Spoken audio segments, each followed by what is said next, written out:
big Bash League د Pakistan Cricket Board نه ډیر غټ ډیماند کړی دی صرف او صرف د درو کلاډیانو په سر باندې د حارث رؤف د زمان خان او د اسامه امیر د دې درو کسانو په سر باندې بگ بیش لیگ د پاکستان کرکټ بورډ نه یو غټ ډیماند کړی دی یو غټ ریکوست ورله کړی دی تاسو له معلومه وي دا درې کلاډیان چې کوم دي اسامه امیر حارث رؤف او زمان خان دا ټایم په بگ بیش لیگ کې لګیا دي په بگ بیش لیگ کې ډیر ښه پرفارمنس ورکړ زمان خان ډیر کلی بالینګ کړی دی ډیر ښه وکټ سېشتلی دي نه علاوه حارث رؤف هم په دغه لیگ کې ښه ځلېدلی دی نه علاوه اسامه امیر هم ښه پرفارمنس کړی دی چونکې دا درې وړه کلاډیان کچري زمان خان له خو په تیر شوي ورلډ کپ کې کوم ورلډ کپ چې په انډیا کې او پاکستان په ډیر خراب پرفارمنس کړو زمان خان له خیر چانس نو ملو خو دغه دوه کلاډیان چې کوم دي اسامه امیر او حارث رؤف د ډیر خراب پرفارمنس کړو د پاکستان له طرفه خو په دغه لیگ کې ډیر زیات ځلېدلی دي چونکې وکټ چین شوی د استرالیا وکټس دي د نه علاوه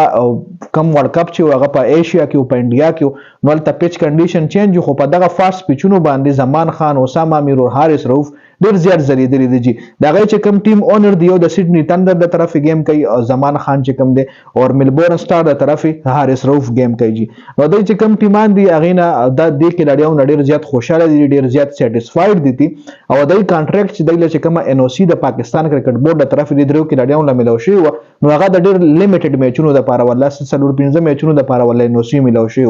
نو اوس ولا بگ بیش ویل چې دله تاسو ان او سی چې کومه تاسو ورکړی د نو ولا ایکسټند کوي سو نور میچونو ته هم ایثار کوي ځکه موږ غواړو د موږ سره د بگ بیش کمپلیټ کی که بگ بیش کمپلیټ کیږي هم نه ځکه اوس د پاکستان او د نیوزیلند سیریز روان دي چې 21 جنوري نه سٹارټ کیږي نو کې د شي ترغه بگ بیش لیگ ختم شي که ختم شي ویم نه نو خیر د تاسو موږ مطلب د غدرې کلاډیان ول یاد کړی پاکستان کرکټ بورډ له باقاعده ریټن فارم کې ریکوست را لګلې دي چې موږ تاسو له ریکوست کو چې د غدرې کلاډیان له تاسو خپل چې دای کوم ان او سی دا غي کې ول تاریخ زیات کړي او چې کله د بگ بیش مکمل کی نو موږ به د استرالیا نه ډایرکټ نیوزیلند ته ولېګو چې کوم ځای کې رستاسو میچز دي چې کوم ځای رستاسو ټیم ورزي نو هغه ګراوند ته هغه لوکیشن له رستاسو د درې وړه کلاډیان موږ د استرالیا نه نیوزیلند ته ولېګو خو تاسو فلحال دومره وکړي چې دغه د ان او سی کې تاریخ ایکسټند کړي تاریخ ول زیات کړي چې د موږ سره په بگ بیش کې نور هم گیمزو کې نور هم میچزو کې جی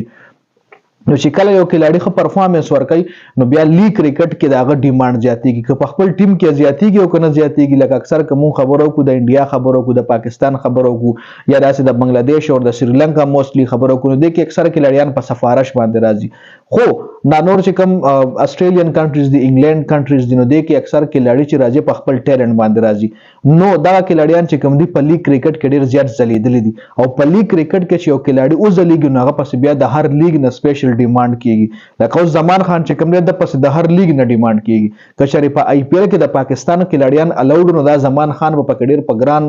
ریډ باندې خرڅېدو شاهین او بابر اعظم دا هم ځان لستاران دي خو زمان خان به هم ډیر زیات ځلېدو زمان خان د ټولي دنیا څومره هم لیگ دی په هر لیگ کې داغه ډیماند دی هر لیگ ناغه پس خامخه ریکوست دي نو دا وجه سره چې په پرفارمنس باندې خو د پاکستان کرکټ ټیم کې زمان خان له چانس بیا هم نه ملاويږي خو خیر په دې ویډیو کې مونږ دغه ریکوست مطلب مونږ تاسو له دغه اپډیټ درکولو چې دغه درو کلاډیانو د لپاره بگ بیس چې کوم دی سپیشلی پاکستان کرکټ بورډ ته ریکوست کړی دی چې د درې کلاډیانو له ان او سی لګه ایکسټند کړي چې د موږ سره زیات گیم وکړي ډیره مننه والسلام